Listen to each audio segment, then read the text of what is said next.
a big fan of PowerPoints, as you can see there. Just for 2 slides. It's a big, long flight from New Zealand to India, so a bit jet lag. So it's good fun. They say all inventions start with an inspiration. Most are inspired by need. It's like they say, necessity is the mother of all inventions. Avashyakta hi avishkar ki janni hai. But think about that for a second. We didn't need to fly, did we? We didn't need to go to the moon. Some of the greatest inventions of our generation come from an entirely different inspiration. It's our imagination. Good afternoon, ladies and gentlemen. My name is Vinny Lohan, and today I'm here to share my imagination with you. Well, this all started back in university. In third year, I was doing engineering electrical in New Zealand, and I was very bored. By the time third year engineering was all theory, we weren't actually getting to implement something or build something. And in that process, I found out about this competition called Microsoft Imagine Cup. It was the world's biggest technology competition. This year, 400,000 students took part, 127 countries, so it's global. And New Zealand had never won this competition in 10 years history that had been running. New Zealand is a very small country, 4 million people. And I thought, I want to win this competition. And I want to set a mark for New Zealand that we can do this from the corner of the world. And the theme of the competition is to use technology to solve the world's toughest issues. They left it quite open. Solve any big problem that you can think of using technology. Now, just before I begin, how many people in this room have heard of one laptop per child? OLPC. And Akash tablet in India that they are launching? Awesome. So, for those of you who do not know, OLPC is an organization run out of MIT in the US. It's an organization, what they're trying to do is develop these low-cost laptops, little green laptops that go on in the developing world, parts of Africa, Peru, Bolivia, South America they've covered, they're going into South Pacific as well. But the problem is most of these laptops go into areas that don't have internet.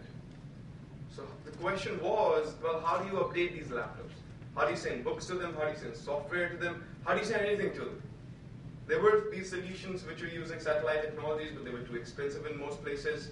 There were different solutions that were saying, we'll put phone lines and then we'll provide dial-up. These places didn't even have electricity. So the thing was that this was a problem that we thought was worth solving. Because there were a lot of laptops out there. They were just sitting ducks. People were just using Microsoft Paint and Office on them. There was no point. There has to be fresh content available. So what we did was we thought, well, we didn't want to reinvent the wheel. We thought, what is available right now in those places?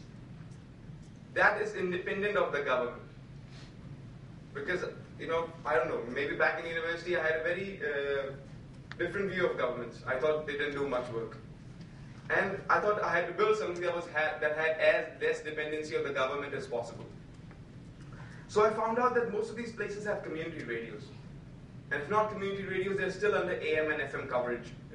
Most of these places, almost 90%, even in Africa. So we thought, well, if radio is available, can we use radio to provide internet? And that's what we did. So we came up with a way that you can simply, so that's my team, me, Tayo, another Indian guy, Edward, and Chenyol, you in the back. So this is what we did. We came up with a way that you can take a simple radio, plug a piece of wire into the headphone, another piece of that end of the wire goes into the microphone, and our software converts the incoming sound into documents, into software, into whatever you need. So what we do is we can take any digital document, be it a game, be it a music file, be it a movie, be it a book, and we can convert it into sound that you can play over the radio, just like a normal sound, just like music. At the receiving end, somebody tunes the radio in, plugs the wire into the computer, our software converts the incoming sound into the original file. Wherever you are, whatever frequency you're working on, AM, FM, VHF, UHF, it doesn't matter. So that's what we ended up doing. Now with this platform, we thought, what else can we do? Then we thought, can we jump to mobile phones? Can I use a mobile phone, plug a wire into the mobile phone, and then switch on the radio on the mobile phone, and then use internet on it? Or connect that mobile phone up to a computer and then use internet on it? Can I use a television? So now we are working on technology that converts this data into television data. I'm not sure if many of you are aware, in the US they've cancelled all analog transmission. Even in India it's happening very fast, they are moving to digital. So all those analog frequencies will be availavailable. So soon using 1 beep, you can plug your TV antenna into the computer and use the internet at a very fast speed. So we're innovating at a very fast pace at this point in time. And there's one more thing that I've decided, because I own this technology, that I've decided to give this away for free. This will be open source. I own the patents on it. Because the whole thing was created to solve a problem.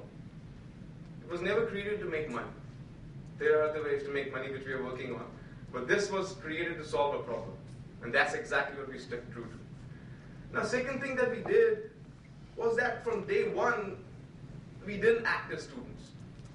We acted as though we knew there's a problem waiting to be solved. We have a solution and we're going to run this as a business. Even though maybe our objective wasn't to make profits, but we wanted to run it as a business. We knew that if we are serious about it, it'll go somewhere. And just to share with you 2 vanity milestones, as I call them, last year we were invited to pitch this to Bill Gates. And second thing that this program that 1B won was that GE, General Electric and Wikipedia this year, they selected this as top 3 innovations changing the world. We won that award along with Tony Fadell, the guy who designed the iPod. So this is picking up quite a momentum. And I just relocated to India about 6 months ago from New Zealand, after 12 years in New Zealand. And we are based out of India now, started another company. But 1B is something that's very close to my heart, and I'm working very hard to implement this in India, hopefully within the next 6 to 8 months. I had a chat with Sam Petura about this just a little while back. He's excited. So we've got a few key people on board and hoping to launch this as soon as possible. If you guys have any questions, I'm around. Thanks a lot.